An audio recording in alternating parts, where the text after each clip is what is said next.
പ്രാർത്ഥനയിൽ ആഴപ്പെടുന്നതിനനുസരിച്ച് പിശാച് അസ്വസ്ഥനാകും.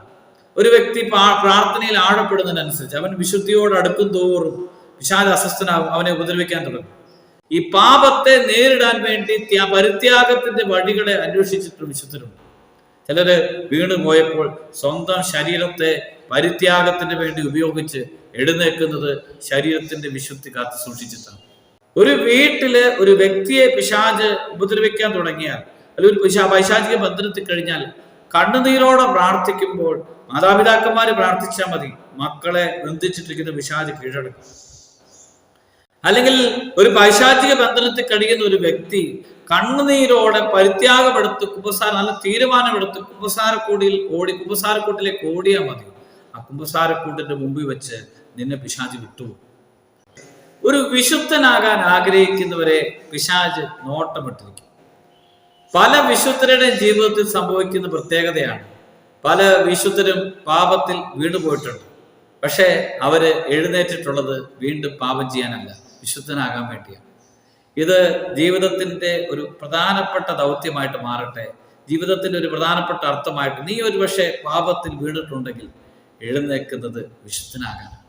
നീ പാപത്തിൽ വീണിട്ടുണ്ടെങ്കിൽ നീ എഴുന്നേൽക്കുന്നത് നാളെ ഒരു വിശുദ്ധനാകാൻ. എല്ലാവരും പാപത്തിൽ വീണ് പാപത്തിൽ തന്നെ തുടർന്ന് പാപത്തിൽ നശിക്കാറുണ്ട്.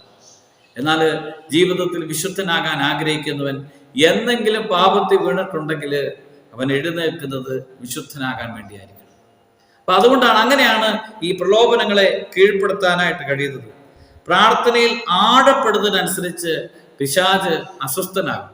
ഒരു വ്യക്തി പ്രാർത്ഥനയിൽ ആഴപ്പെടുന്നതിനനുസരിച്ച് അവൻ വിശുദ്ധിയോട് അടുക്കും തോറും പിശാച് അസ്വസ്ഥനാകും, അവനെ ഉപദ്രവിക്കാൻ തുടങ്ങും. പല വിശുദ്ധരുടെയും ജീവിതത്തില് പിശാചിന്റെ പ്രലോഭനങ്ങളുണ്ട്. Francis Assisi, Padre Pio, John Maria Vianney, Gemma Galgani, വിശുദ്ധ എപ്രാസ്യാമ്മ, ഇവരുടെയൊക്കെ ജീവിതത്തില് ഇവര് വിശുദ്ധിക്ക് വേണ്ടി അധ്വാനിച്ചപ്പോഴൊക്കെ പിശാച് ഇവരെ വീഴിക്കാനായിട്ട് പരിശ്രമിച്ചിട്ടുണ്ട്. ജോൺ മരിയ വിയാനി മണിക്കൂറുകളോളം കുമ്പസാരക്കൂട്ടിൽ ഇരുന്നിട്ട് കടന്നുറങ്ങാനായിട്ട് പോകുമ്പോൾ പിശാച് പല രൂപത്തിൽ വരുമായിരുന്നു. പാദ്രോപ്പിയോയുടെ ജീവിതത്തില് വളരെ ത്യാഗത്തോടുകൂടി ജീവിക്കുമ്പോൾ പാദ്രോപ്പിയെ പോലും ചിന്തിച്ചിട്ടുണ്ട്, ഞാൻ പാപിയാണോ എന്ന്. അപ്പൊ അത്രമാത്രം ഭയാനകമായ ദൃശ്യങ്ങളിലൂടെയും സ്വരങ്ങളിലൂടെയൊക്കെ പിശാച് ആക്രമിക്കുമായിരുന്നു. വീണ് കരയുമ്പോൾ ഫ്രാൻസിസ് അസീസി പാപത്തിൽ വീഴാൻ വേണ്ടിയല്ല കരയുന്നത്, ഞാൻ പാപിയായിട്ട് പാപം ചെയ്തല്ലോ എന്നോർത്ത് കരഞ്ഞ് പിന്നീട് എഴുന്നേൽക്കുന്നത് വിശുദ്ധനാകാൻ വേണ്ടിയാണ്. ഈ പാപത്തെ നേരിടാൻ വേണ്ടി ത്യാഗത്തെ ജീവിതത്തിൽ സ്വീകരിച്ച വിശുദ്ധരുണ്ട്. എബ്രാസേമയുടെ ഒക്കെ ജീവിതത്തിലുണ്ട്. ഈ പാപത്തെ നേരിടാൻ വേണ്ടി പരിത്യാഗത്തിന്റെ വഴികളെ അന്വേഷിച്ചിട്ട് വിശുദ്ധരുണ്ട്. ചിലര് വീണു പോയപ്പോൾ സ്വന്തം ശരീരത്തെ പരിത്യാഗത്തിന് വേണ്ടി ഉപയോഗിച്ച് എഴുന്നേൽക്കുന്നത് ശരീരത്തിന്റെ വിശുദ്ധി കാത്തു സൂക്ഷിച്ചിട്ടാണ്. വിശുദ്ധി കാത്തു സൂക്ഷിക്കാൻ ആഗ്രഹിക്കുന്നവരെ ഒരുപക്ഷെ പിശാച് നോട്ടമിട്ടിരിക്കും. ഒരുപക്ഷെ പിശാചിന്റെ തന്ത്രങ്ങൾ വിജയിക്കും. പക്ഷേ പിശാചിന്റെ തന്ത്രങ്ങൾ വിജയിക്കുമ്പോൾ ഒരു വിശുദ്ധൻ പാപത്തിൽ നിന്ന് എഴുന്നേൽക്കുന്നത് പിശാചിനെ തോൽപ്പിക്കാൻ വേണ്ടിയായിരിക്കും. നീ പിശാചിനെ തോൽപ്പിക്കേണ്ടത്, നീ പിശാചിന്റെ വഴികളെ പരാജയപ്പെടുത്തേണ്ടത് ജീവിത വിശുദ്ധ ഏതെങ്കിലും പാപമേഖലകളുണ്ടെങ്കിൽ കണ്ണുനീരോടെ കുമ്പസാരിച്ച് തിരിച്ചു വന്നുകൊണ്ടാണ്. അതുകൊണ്ട് കുമ്പസാരക്കൂടിന് വളരെയധികം അഭിഷേകമുണ്ട്. കുമ്പസാരക്കൂട് പലരുടെയും സ്വർഗ ജീവിതത്തിന്റെ കവാടം തന്നെയാണ്. ആ കുമ്പസാരക്കൂട്ടിലേക്ക് കണ്ണുനീരോടെ ഓടുന്നവര് ഒരുപക്ഷെ തിരിച്ച് കുമ്പസാരക്കൂട്ടിൽ നിന്ന് വരുന്നത് ജീവിത വിശുദ്ധിയുമായിട്ടായിരിക്കും. അപ്പൊ അതുകൊണ്ട് ഈ പാപവഴികളെ, പാപത്തിന്റെ സ്വാധീനങ്ങളെ ഉപേക്ഷിക്കുവാനായിട്ട് പ്രത്യേകമായിട്ട് പഠിച്ചു. ദൈവത്തിന് ഒരു വ്യക്തിക്ക് പ്രലോഭനം നൽകുന്നതിന്റെ പദ്ധതികളുണ്ട്. ഒരു വ്യക്തിയുടെ ജീവിതത്തിൽ പ്രലോഭനങ്ങൾ അനുവദിക്കുമ്പോൾ പോലും ദൈവിക പദ്ധതിയുണ്ട്. ഈശോയുടെ പരസ്യ ജീവിത കാലത്ത് പൈശാചിക ബന്ധനത്തിൽ കഴിയുന്ന അനേകരെ കാണാനായിട്ട് കഴിയും. സീറോ ഫിനിഷ്യൻ സ്ത്രീയുടെ മകള് പിശാച് ബാധിക്കപ്പെട്ടവളാണ്. അങ്ങനെയുള്ള പിശാച് ബാധിതനായ മകന് വേണ്ടി കണ്ണുനീരോടെ പ്രാർത്ഥിക്കുന്ന അപ്പനുണ്ട്. അപ്പോൾ ഇങ്ങനെ പിശാച് ബാധിച്ചപ്പോൾ ഇവിടെ മാതാപിതാക്കന്മാർ ചെയ്തതെന്താ? കണ്ണുനീരോടെ ഈശോയുടെ അടുക്കിലേക്ക് എത്തി. ഒരു വീട്ടില് ഒരു വ്യക്തിയെ പിശാച് ഉപദ്രവിക്കാൻ തുടങ്ങിയാൽ, അല്ലെങ്കിൽ ഒരു പൈശാചിക ബന്ധനത്തിൽ കഴിഞ്ഞാൽ കണ്ണുനീരോടെ പ്രാർത്ഥിക്കുമ്പോൾ മാതാപിതാക്കന്മാര് പ്രാർത്ഥിച്ചാൽ മതി, മക്കളെ ബന്ധിച്ചിട്ടിരിക്കുന്ന പിശാച് കീഴടക്കും. അല്ലെങ്കിൽ ഒരു പൈശാചിക ബന്ധനത്തിൽ കഴിയുന്ന ഒരു വ്യക്തി കണ്ണുനീരോടെ പരിത്യാഗമെടുത്ത് നല്ല തീരുമാനമെടുത്ത് കുമ്പസാരക്കൂട്ടിലേക്ക് ഓടിയാൽ മതി. ആ കുമ്പസാരക്കൂട്ടിന്റെ മുമ്പിൽ വെച്ച് നിന്നെ പിശാച് വിട്ടുപോകും. അല്ലെങ്കിൽ ജീവിതത്തിൽ സ്വന്തം ശരീരത്തെ പരിത്യാഗത്തിന്റെ വഴികൾ പാപജീവിതത്തിന് പരിഹാരമായിട്ട് എടുത്താൽ മതി, പിശാച് തന്നെ വിട്ടുപോകും. അതുകൊണ്ട് പിശാചിന് നീ പൂർണ്ണമായിട്ടും വിധേയപ്പെടാനായിട്ടുള്ളതല്ല, പിശാചിനെ വെറുത്തുപേക്ഷിക്കാനായിട്ടുള്ളവനാണ്. പിശാചിനെ കീഴടക്കാനായിട്ട് ഒരു പക്ഷേ നിന്റെ ജീവിത വിശുദ്ധീകരണമാണ് ഏറ്റവും പ്രധാനപ്പെട്ട വഴി. ഒരു വ്യക്തിയുടെ വിശുദ്ധീകരണം എളിമ എന്ന പുണ്യത്തിൽ ആ വ്യക്തിയെ വളർത്തിക്കൊണ്ടാണ്. പ്രിയപ്പെട്ടവരെ, പല വിശുദ്ധരുടെ ജീവിതത്തിൽ എളിമപ്പെടാനായിട്ട് ചില വീഴ്ചകളുണ്ട്. ചിലരെ എളിമപ്പെടാനായിട്ട് കർത്താവ് ഈ പ്രലോഭനങ്ങൾ അയച്ചു എളിമയുള്ളൊരു വ്യക്തിയായിട്ട് മാറും. ഫ്രാൻസിസ് സാലസിനെ കുറിച്ച് പറയുന്നത് ക്ഷിപ്രകോപിയാണ്. ആ അനുതാപം കിട്ടിക്കഴിഞ്ഞപ്പോൾ എളിമയോടുകൂടി കരഞ്ഞ് ഉത്സാരിക്കുവാൻ ഈ ഒരു ഭാവം മാറാം, ഈ പെട്ടെന്ന് കോപിക്കുന്ന സ്വഭാവം മാറാൻ.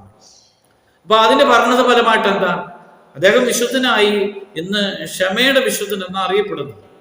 ഇതുപോലെ ഓരോ വ്യക്തിയുടെ ജീവിതത്തിൽ ചില ബലഹീനതകൾ അവർക്ക് ബോധ്യപ്പെടും. എനിക്കൊരു പക്ഷേ ആസക്തിയുടെ മേഖലയായിരിക്കും, അല്ലെങ്കിൽ വെറുപ്പിന്റെ മേഖലയായിരിക്കും. നീ ദൈവത്തിന്റെ മുമ്പിൽ എളിമപ്പെടാനായിട്ട് ഈ വീഴ്ചകൾ, നിന്റെ വീഴ്ചകൾ കാരണമാണ്. ഈശോയോട് ഞാൻ പാപിയാണേ എന്ന്, ബൈബിളില് പാപിയാണേ എന്ന് നിലവിളിച്ച് കരയുന്നുണ്ട്. പുറകിലിരുന്ന് കരയുന്ന ചുങ്കക്കാരനെ കുറിച്ച് പറയുന്നുണ്ട്. കുരിശിന്റെ വലതുവശത്തിരുന്ന് കരയുന്ന നല്ല കള്ളനുണ്ട്. മനംനൊന്ത് കരയുന്ന പത്രോസുണ്ട്. ഇവരുടെ എല്ലാ പ്രത്യേകത എന്ന് പറയുന്നത്, അല്ലെങ്കിൽ പാപിനിയായ സ്ത്രീ പാപിയാണേ എന്ന് എളിമയോടെ ഏറ്റു പറയുകയാണ്. പാപബന്ധനത്തിൽ കഴിയുന്ന ഒരു വ്യക്തിയിൽ നിന്ന് ദൈവം ആഗ്രഹിക്കുന്നത് ഞാൻ പാപിയാണേ എന്ന് ചങ്കുപൊട്ടി, അനുതാപം എന്ന് പറയുന്നത് അതാണ്. ഞാൻ പാപിയാണേ എന്ന് ചങ്കുപൊട്ടി പറയുന്നു. ഈ മനസ്താപ്രകടനത്തിൽ പറയുന്നത് ഇനി ഒരു പാപം ചെയ്യുകയില്ല. അല്ലെങ്കിൽ കുമ്പസാരത്തിനുള്ള ജപത്തിന്റെ ആദ്യ ഭാഗത്തിൽ എന്റെ പിഴ ചങ്ക് തിളച്ച് കരയുന്ന അനുതാപത്തിന്റെ അടയാളമാണ്. അപ്പൊ ഇങ്ങനെ അനുതാപത്തോടുകൂടി എളിമയോടുകൂടി ഞാൻ പാപിയാണ് എന്ന് പറയുമ്പോൾ പിശാചിന് ആ വ്യക്തിയിൽ വസിക്കാൻ പറ്റില്ല.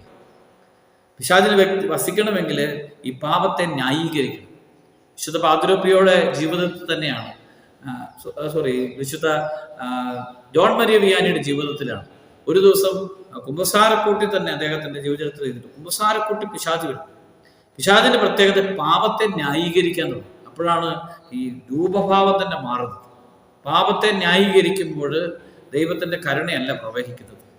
എളിമപ്പെടാൻ തുടങ്ങി ഞാൻ പാപിയാണ് എന്ന് ഏറ്റുപറഞ്ഞ് കരഞ്ഞ് കുമ്പസാരിക്കുമ്പോൾ ആ സമയം തന്നെ ആ വ്യക്തിയെ പിശാച് വിട്ടുപോയിരിക്കും. അതുകൊണ്ട് പ്രിയപ്പെട്ടവരെ, ജീവിതത്തിൽ എളിമയോടെ ചില കുറവുകളും ചില വീഴ്ചകൾക്കും പരിഹാരമായി കുമ്പസാരക്കൂടിനെ ആശ്രയിക്കാനായിട്ട് യഥാർത്ഥ അനുതാപം പ്രേരിപ്പിക്കും. ചിലരുടെ ജീവിതത്തിന്റെ എല്ലാ പാപത്തിന്റെ തുടർച്ചയായിട്ട് കുമ്പസാരക്കൂടിലേക്ക് ഓടുന്നവരുണ്ട്. ചില വിശുദ്ധരുടെയൊക്കെ ജീവിതത്തിൽ എല്ലാ ദിവസങ്ങളും കുമ്പസാരിച്ചിട്ടുണ്ട്. പല കുമ്പസാരക്കൂട്ടിലേക്ക് ഓടിയിട്ടുള്ളവരുണ്ട്. അതിന്റെ കാരണം പാപത്തെ ഒരു ദിവസം പോലും തൻ്റെ കൂടെ നിർത്താൻ ആഗ്രഹിക്കാത്തത് കൊണ്ടാണ്. പ്രിയപ്പെട്ട സഹോദരങ്ങളെ, ഒരു ദിവസം പോലും പാപത്തെ നിന്റെ കൂടത്ത് നിർത്തരുത്. നീ പാപവുമായിട്ട് നടക്കുമ്പോൾ പിന്നീട് നിന്നെ കാത്തിരിക്കുന്ന ഒരു ദുരന്തമാണ്. പാപം പാപിയെ കീഴടക്കും. പണ്ട് പ്രിയപ്പെട്ട സഹോദരങ്ങളെ, പാപത്തെ കീഴടക്കാനായിട്ട് നീ കുമ്പസാരക്കൂട്ടിലേക്ക് ഓടണം.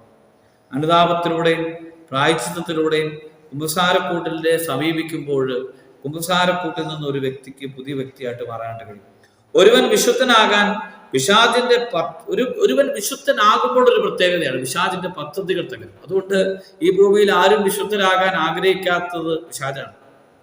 ഒരു വിശുദ്ധനായി തീരുമ്പോൾ തന്നെ പിശാചിന്റെ പല പദ്ധതികളും തകരും.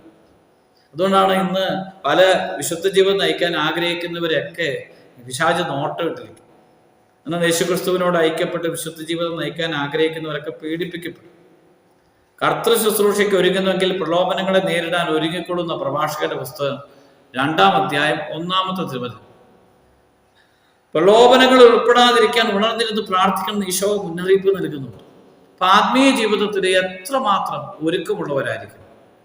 ഒരു വിശുദ്ധനാകാൻ നീ ആഗ്രഹിക്കുന്നുണ്ടെങ്കിൽ ആദ്യമായിട്ട് ജീവിതത്തിൽ ഒരു ദിവസം പോലും പാപിയായിട്ട് ജീവിക്കാതിരിക്കാൻ ആഗ്രഹിക്കുക. ഒരു വിശുദ്ധനാകാൻ നീ ആഗ്രഹിക്കുന്നുണ്ടെങ്കിൽ പാപത്തിന്റെ വഴികളെ തിരിച്ചറിയുക. ഒരു വിശുദ്ധനാകാൻ ആഗ്രഹിക്കുന്നുണ്ടെങ്കിൽ ഒരു പാപത്തിന്റെ പരിഹാരമായി നിന്റെ ജീവിത വിശുദ്ധീകരണത്തിന്റെ തീരുമാനമെടുക്കുക. ഒരു വിശുദ്ധനായിട്ട് ജീവിക്കാൻ ആഗ്രഹിക്കുന്നുണ്ടെങ്കിൽ ഇന്നലകളിലെ പാപത്തിന് പരിഹാരമായിട്ട് നിന്നെ തന്നെ ഈശോയ്ക്ക് സമർപ്പിക്കുക. ഒരു നല്ല വിശുദ്ധനായി തീരാൻ നിങ്ങൾക്കിടയാകട്ടെ. ഒരു വിശുദ്ധ ജീവിതം നയിക്കുമ്പോൾ നീ ദൈവത്തിന്റെ മകനായിട്ട്, അതാണ് ആദ്യം പറഞ്ഞത്, ഒരുപക്ഷെ നീ വീഴുന്നത് പാപിയായിട്ടായിരിക്കും, പക്ഷേ എഴുന്നേൽക്കുന്നത് വിശുദ്ധനായിരിക്കും, വിശുദ്ധനാകാനായിരിക്കും. നീ ഒരുപക്ഷെ പാപത്തിൽ വീണ വ്യക്തിയായിരിക്കും, എഴുന്നേൽക്കേണ്ടത് വിശുദ്ധനാകാനായിട്ടായിരിക്കും. ഇന്ന് ഒരു പാപത്തിലൂടെ, ഒരു പാപമോചനത്തിലൂടെ വിശുദ്ധനാകാനായിട്ട് പലർക്കും കഴിയാത്തതിൻ്റെ കാരണം വീണ്ടും പാപം ചെയ്യുമല്ലോ എന്നുള്ള ചിന്തയോടുകൂടിയാണ് കുമ്പസാരക്കൂട്ടിലേക്ക് പോകുന്നത്.